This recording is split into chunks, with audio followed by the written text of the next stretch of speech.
আসসালামু আলাইকুম, কেমন আছেন সবাই? আশা করি ভালোই আছেন। তো আজকে রান্না করলাম মুরগির বিরিয়ানি।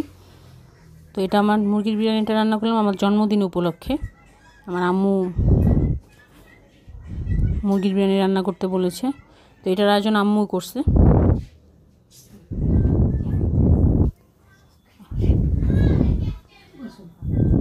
তো সবার আগে আমি মুরগিটা রান্না করবো, যে সেটা পেঁয়াজ দিলাম, তেল দিলাম,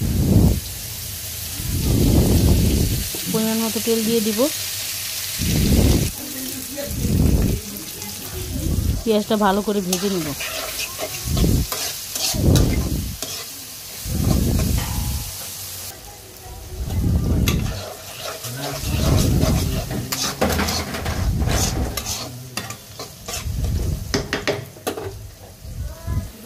পেঁয়াজটা ভাজা হয়ে গেছে, এখন আমি আদা রসুন বাটা দিব।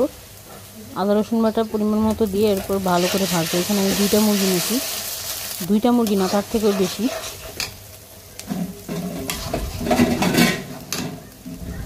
তো ভালো করে ভাজা হয়ে গেলে টমেটো দিব। এখানে একটা বড় টমেটো দিছি, অনেক বড় একটা টমেটো।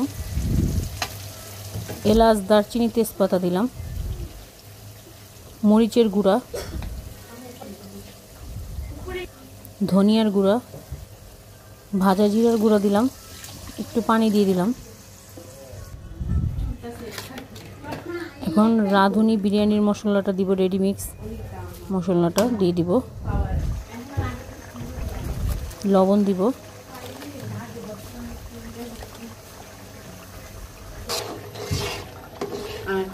কাঁচামরিচ দিয়ে দিব, আস্তা কাঁচামরিচ দিলাম। এখন মুরগিগুলো দিয়ে দিব, মুরগির মাংসগুলো দিয়ে ভালো করে নেড়ে চেড়ে দিব।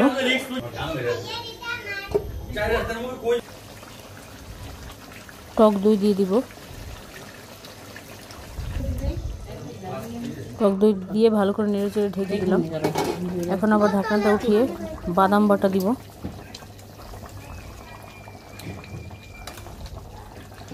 পরিমাণ মতো বাদাম বাটা দিয়ে দিলাম।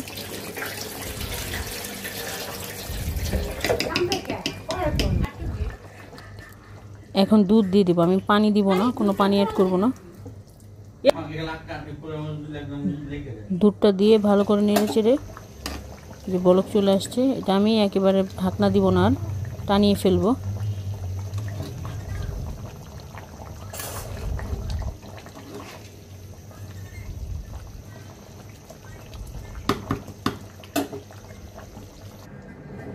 তো এই যে মাংসটা হয়ে গেছে, চুলাটা অফ করে দিলাম। এখন আমি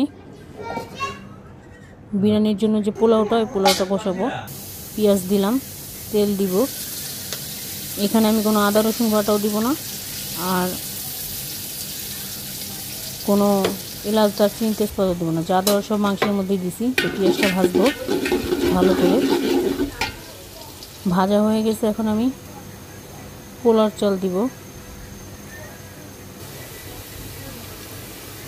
পোলার চালটা আগে ধুয়ে পানি ঝরিয়ে রাখছি।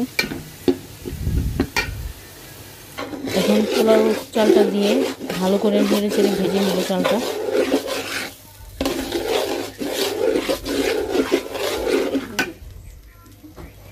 এখন মটরশুঁটি দিয়ে দেব।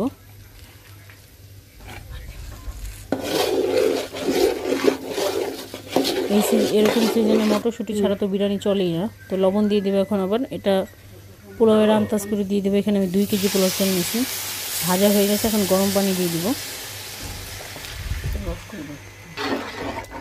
পানিটা দিয়ে ভালো করে নেড়ে চেড়ে দিলাম। এখন পানিটা টেনে আসছে, মাংসগুলো দিয়ে দিব। এখন দমে রাখবো, তো তারপর হয়ে গেলে নামিয়ে নিব।